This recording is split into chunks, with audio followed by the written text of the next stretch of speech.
नमस्कार। आज हम वोडाफोन आइडिया से जुड़ी कुछ ज़रूरी खबरों और फाइलिंग्स पर बात करने वाले हैं। कंपनी ने खुद ही कहा है कि वित्त वर्ष 2026 के बाद बिना सरकारी मदद के कारोबार चलाना शायद बहुत मुश्किल हो जाए। तो आइए समझने की कोशिश करते हैं कि ये सब क्या चल रहा है, कंपनी इस मोड़ तक पहुंची कैसे और इसकी मायने क्या है। हमारे पास जो जानकारी है वो कंपनी की अपनी फाइलिंग्स और कुछ मार्केट रिपोर्ट से है। तो शुरुआत करते हैं इस बड़ी खबर से। FY 26 के बाद सरकारी मदद की जरूरत, मतलब ये हालत हुई कैसे, क्या वजह लग रही है? हाँ, देखिए असल में वजह है भारी कर्ज, मतलब बहुत ज्यादा।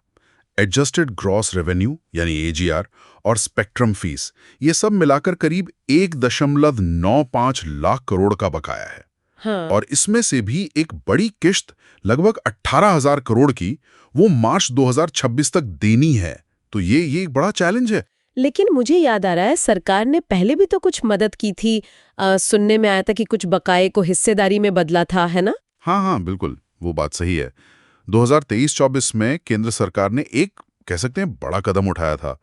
करीब 36,950 करोड़ का बकाया था, जिसे इक्विटी में बदल दिया गया। और इसी वजह से आज सरकार की वोडाफोन आइडिया में लगभग 49% हिस्सेदारी है। अच्छी खासी हिस्सेदारी है।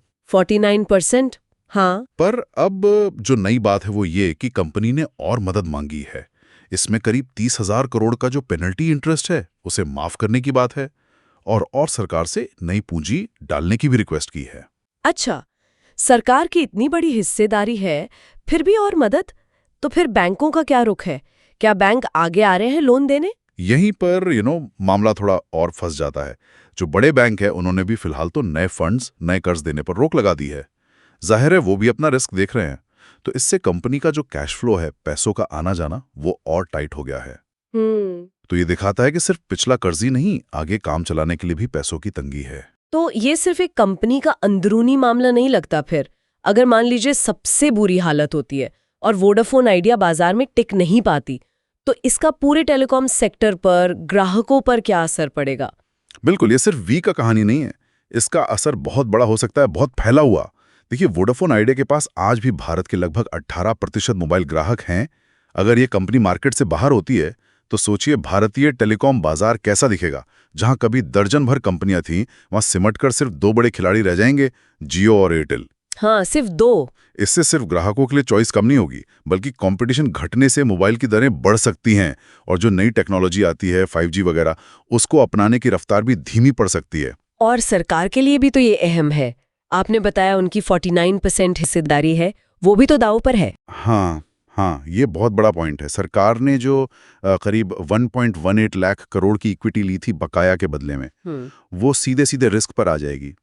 और ये पैसा आखिरकार तो हम टैक्स पेयर्स का ही है। सही बात है। तो सरकार के लिए भी ये मुश्किल सिचुएशन है। निवेशकों का भरोसा तो खैर हिला हुआ है ही। तो जो लोग इस पूरी स्थिति पर नजर रखे हुए हैं, चाहे वो निवेशक हों या इंडस्ट्री को समझने वाले, उन्हें आगे किन डेवलपमेंट्स पर खास ध्यान देना चाहिए? क्या देखना जरूरी है? कुछ खास चीजें हैं जिन पर नजर रखनी होंगी।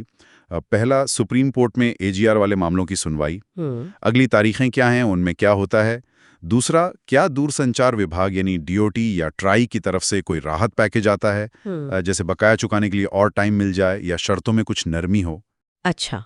तीसरा, सरकार कंपनी की जो नई रिक्वेस्ट है, ब्याज माफी और नई इक्विटी, उस पर क्या फैसला लेती है, यह बहुत अहम होगा। चौथा, बैंक, क्या वो लोन रिस्ट्रक्चरिंग के लिए तैयार होते हैं। और पांचवा, जाहिर है, कंपनी के आने वाली तिमाही नतीजे, खासकर FY 26 की पहली तिमाही में उनके पास कैश कितना बचता है। और हाँ, ये भी देखना होगा कि जियो और एयरटेल कितनी तेजी से VI के ग्राहक अपनी तरफ खींच रहे हैं। बिल्कुल। तो साफ है कि वोडाफोन आइडिया एक बहुत ही, कह सकते हैं, नाजुक मोड़ पर है। जैसा उन्होंने खुद भी माना है, उनका भविष्य अब काफी हद तक सरकारी पॉलिसी और रेगुलेटर के कदमों पर डिपेंड करेगा। हाँ, ये कहना बिल्कुल सही होगा। चाबी काफी हद तक सरकार और रेगुलेटर्स के ही हाथ में है, ऐसा लग रहा है। तो संक्षेप में यही है कि वोडाफोन आइडिया एक चौराहे पर खड़ी है और आगे का रास्ता सरकारी मदद और नियमों में राहत पर बहुत ज्यादा टिका है। ये सिर्फ एक कंपनी की कहानी नहीं है। बिल्कुल, ये पूरे इंडियन टेलीकॉम सेक्टर का स्ट्रक्चर, कंपटीशन का लेवल और यहां तक कि सरकारी खजाने पर भी असर डालने वाला मामला है। देखना होगा कि 3 कंपनियों वाला मार्केट बना रहता है या हम 2 की तरफ बढ़ रहे हैं। और जाते जाते हमारे श्रोताओं के लिए एक सवाल छोड़ जाते हैं सोचने के लिए। अगर भविष्य में भारतीय टेलीकॉम बाजार में सिर्फ 2 ही बड़ी कंपनियां रह जाती हैं, तो इसका ग्राहकों के अनुभव पर और देश में 5G जैसी नई टेक्नोलॉजी के विकास और फैलाव पर लंबे समय में क्या असर पड़ सकता है?